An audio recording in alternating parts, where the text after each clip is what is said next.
What I'm about to tell you is something most doctors don't say out loud. The advice given to people with diabetes about fruit is a mess, a genuine, contradictory, confusing mess.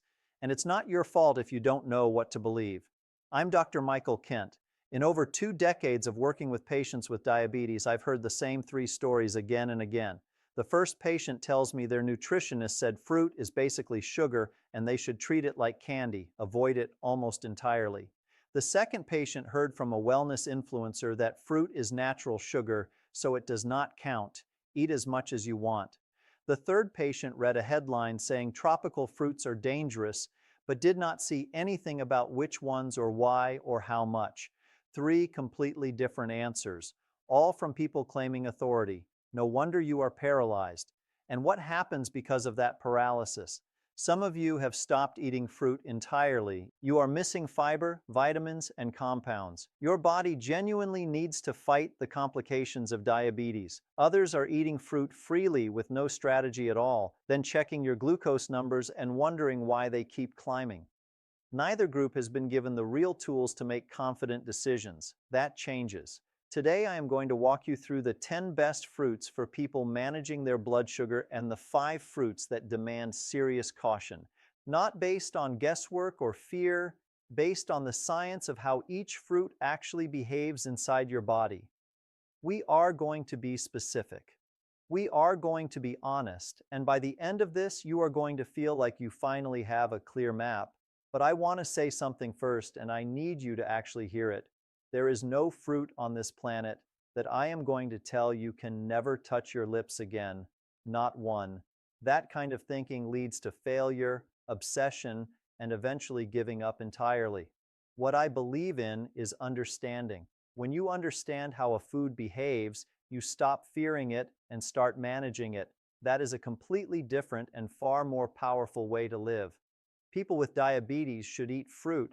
The question is which ones, how much, and when. Let us build that understanding right now. Drop your country in the comments. I read every single one. And if this is your first time here, subscribe and hit the notification bell because this is exactly the kind of content I put out every week.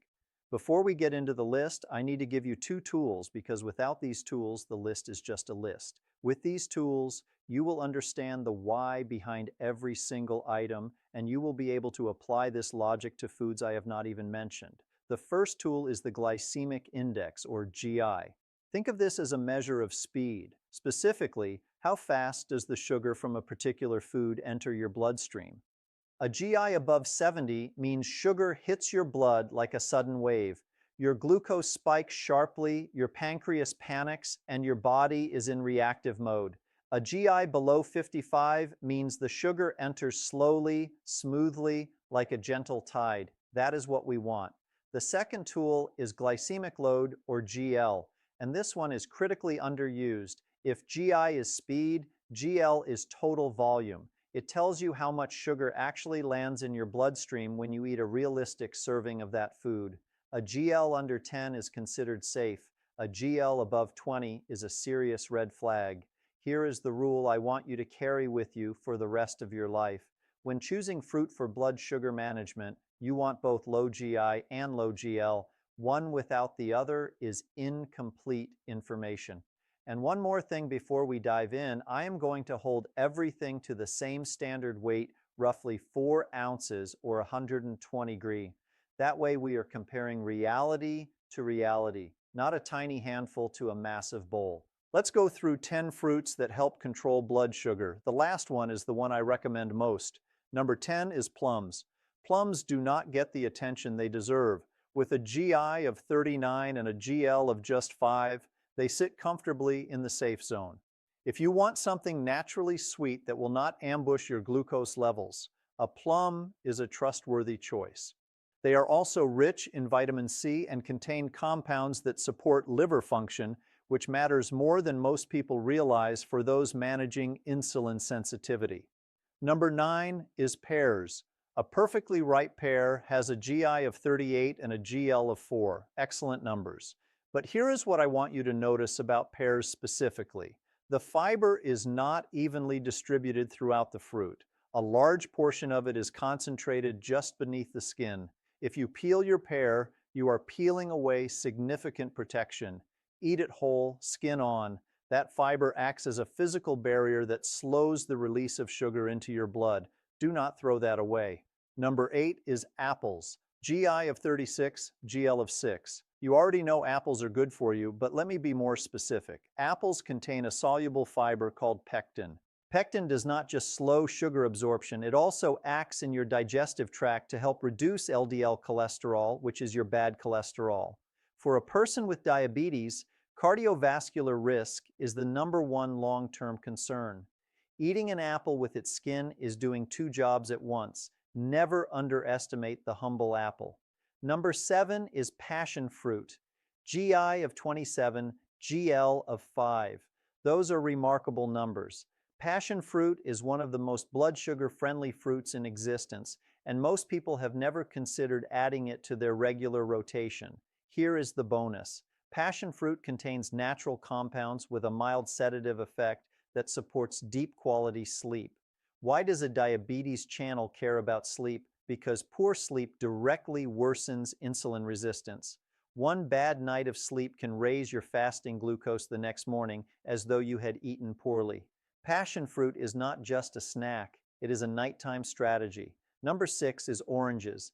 And I need you to stop here for a moment because what I am about to say has more practical impact on your daily blood sugar than almost anything else in this video. A whole orange eaten with all its segments intact has a GI of 40 and a GL of 5. Safe, nutritious, genuinely beneficial. But drinking orange juice is not the same thing. They are not the same food. They are not interchangeable. Think about your own morning for a second. If you pour yourself a glass of orange juice, maybe you use 2 or 3 oranges to fill that glass. Now ask yourself honestly, would you ever sit down and eat 3 whole oranges in one sitting? Probably not. You would eat one, feel satisfied, and stop. But in juice form, those 3 oranges go down in under a minute, and you barely notice it happened.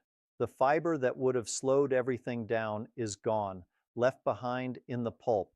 What reaches your bloodstream is essentially a concentrated wave of sugar. The GL of that glass climbs above 20, which is the red zone. This is one of those moments where the healthiest seeming habit is quietly working against you. Fresh squeezed, organic, no added sugar, and still a problem. Because it is not about what was added. It is about what was removed, the fiber was removed, and the fiber is the protection. Eat your orange, do not drink it. Number 5 is kiwi. GI of 38, GL of 9. Kiwi earns its place here for 2 reasons. One is obvious.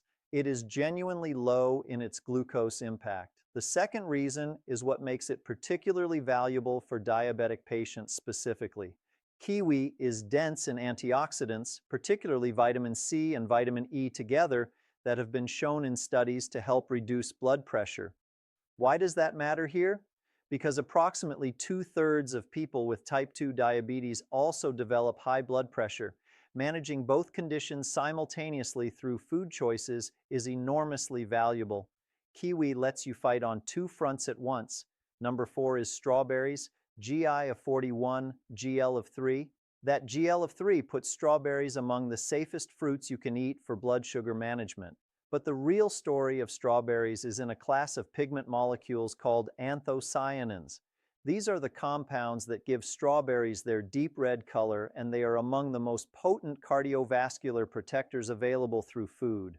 The blood vessels that feed your heart, kidneys, and eyes are the structures most at risk as diabetes progresses over time. Anthocyanins directly support the integrity of those vessels. Eat strawberries frequently, not just occasionally. Number 3 is guava, GI of 23, GL of 3. I want you to notice that GI of 23, that is extraordinarily low. For context, white bread sits at around 75. A guava and a slice of white bread could not be more different in how they treat your blood sugar, and they can cost similar amounts at the grocery store.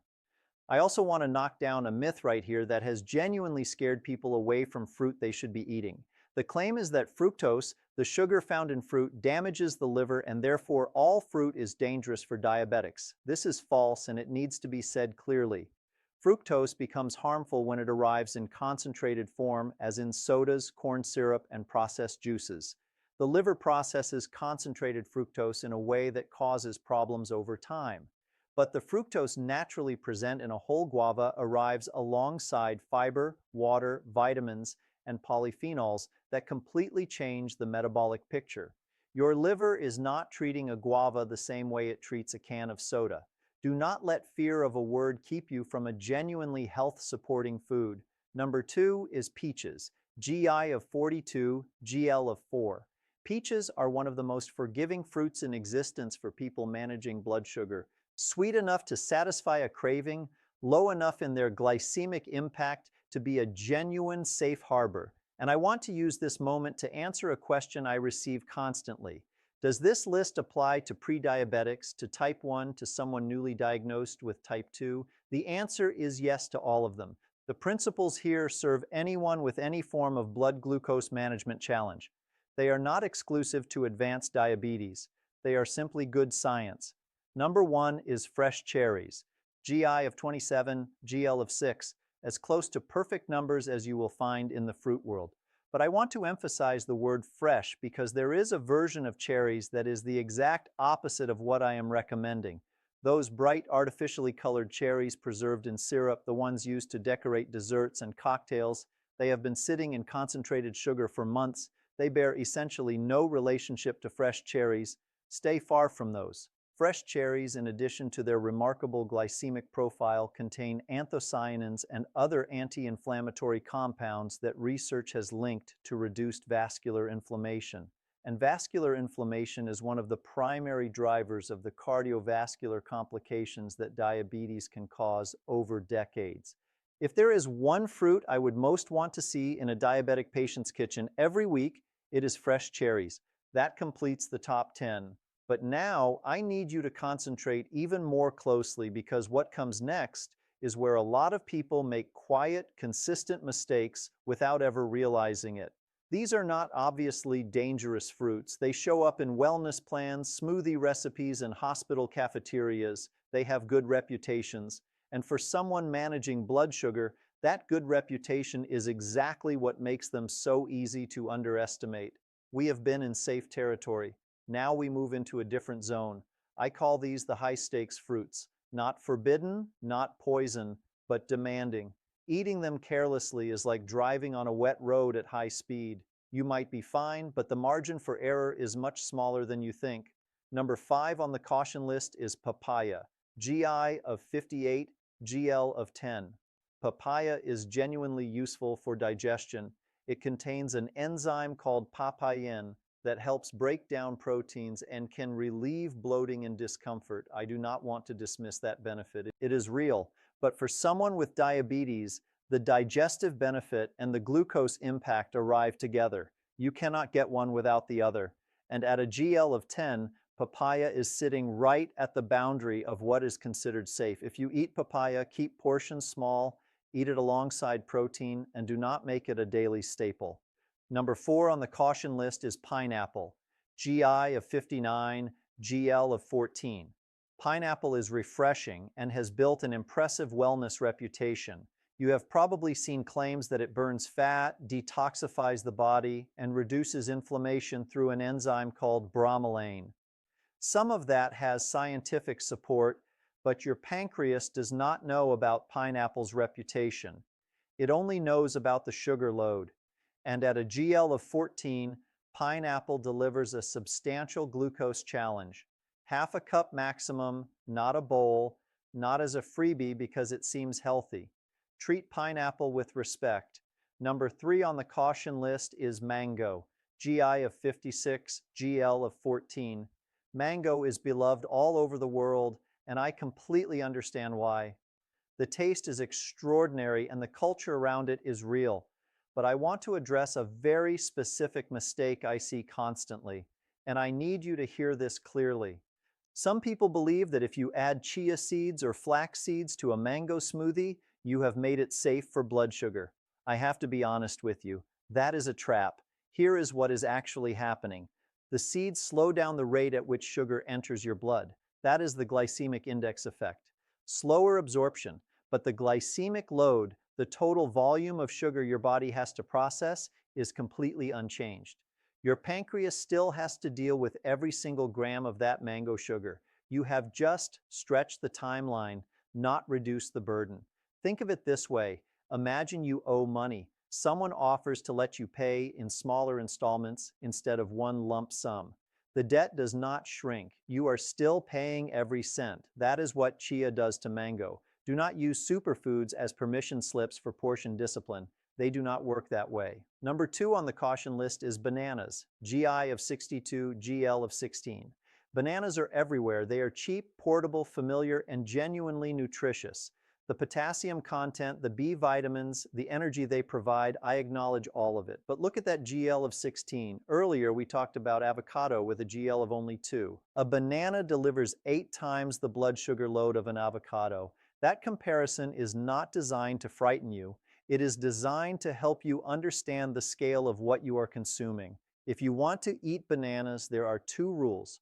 First, choose ones that are just ripe with some green still in the peel. A banana covered in brown spots has already converted most of its starch into fast-acting sugar. The riper the banana, the higher the glycemic impact. Second, eat half, not the whole thing, half alongside some protein. And number 1 on the caution list, the fruit that tops it for a reason that goes beyond chemistry, is grapes. GI of 61, GL of 12. The problem with grapes is not just in the numbers, it is in what happens every single time a person sits down with a bunch of them. You plan to eat 5, you eat one, then another, then another. The small size creates the feeling that nothing significant is happening, and before you register it, you have eaten 20 or 25 grapes and consumed the sugar equivalent of a candy bar. Grapes contain resveratrol, a polyphenol with genuine antioxidant properties. That is real. But the portion problem that grapes create in practice is equally real. If you want grapes, count them out before you eat a single one. Set your number at 10 and stop there. Never eat directly from the bunch. Before we get to the special case I know many of you have been waiting for, I have to warn you about 2 dangers that are more serious than any individual fruit on either of these lists.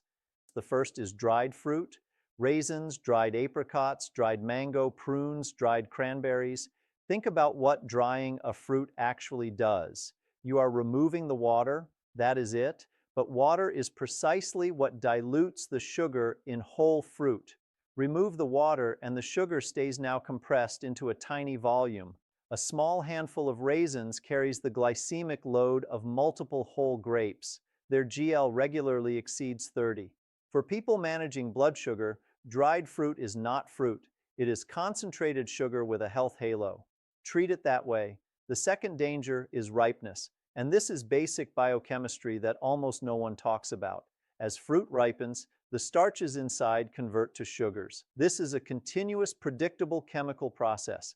A banana that is slightly green contains substantial resistant starch that is absorbed slowly and actually feeds beneficial gut bacteria. That same banana, left to develop brown spots, has converted most of that starch into glucose and fructose that absorb rapidly. Same fruit, same size, potentially very different blood sugar outcome depending entirely on when you eat it. Choose fruit at peak ripeness or just before. Do not wait until it is soft and excessively sweet. Now, watermelon, I know a significant number of you have been waiting for this name to appear. You noticed it was not in the top 10 and not in the caution 5. That was not an oversight. Watermelon is a genuinely unique case and it deserves its own explanation. From a nutrient standpoint, watermelon is remarkable. It contains L-citrulline, a compound that helps relax and dilate blood vessels, which directly supports healthy blood pressure. For someone with diabetes, where cardiovascular risk is already elevated, that is a meaningful benefit. From a glycemic index standpoint, watermelon scores very high above 72. That looks alarming on paper. But here is the paradox. The glycemic load of a standard 120-gram portion is only 4 because watermelon is 92% water. There simply is not that much sugar in a realistic serving, even though what sugar is there moves fast. So, in theory, moderate watermelon is quite manageable for most people with diabetes.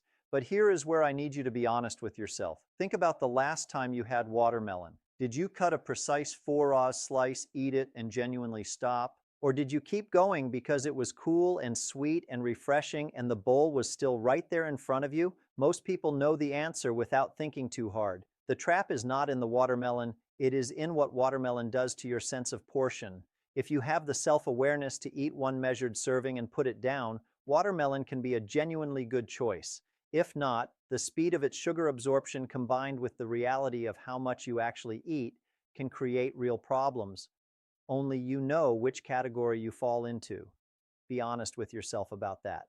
I want to speak to you directly for a moment, not as a doctor reading from a list, but as someone who has sat across from thousands of people navigating exactly what you are navigating right now. I read the comments on these videos every single day, and beneath the questions about glycemic indices and medication names and which fruits are safe, I hear something else. I hear exhaustion. I hear people who have received so many contradictory instructions from so many different voices that they have stopped trusting their own judgment entirely. People who feel like every food choice is either quietly saving them or slowly destroying them. That is an exhausting way to move through the world. And I want you to know that I see it. Here is what I also know. Trying to change everything about the way you eat in 1 week is the most reliable path to changing nothing permanently. Radical overhauls feel powerful in the first few days. They rarely last beyond 2 weeks. Small, specific, consistent changes are what actually move the needle over months and years. So here is what I am asking you to do tomorrow. Just tomorrow. Not a new lifestyle, not a complete overhaul, just one thing. Tomorrow, look at your breakfast. Breakfast determines your glucose trajectory for the entire day.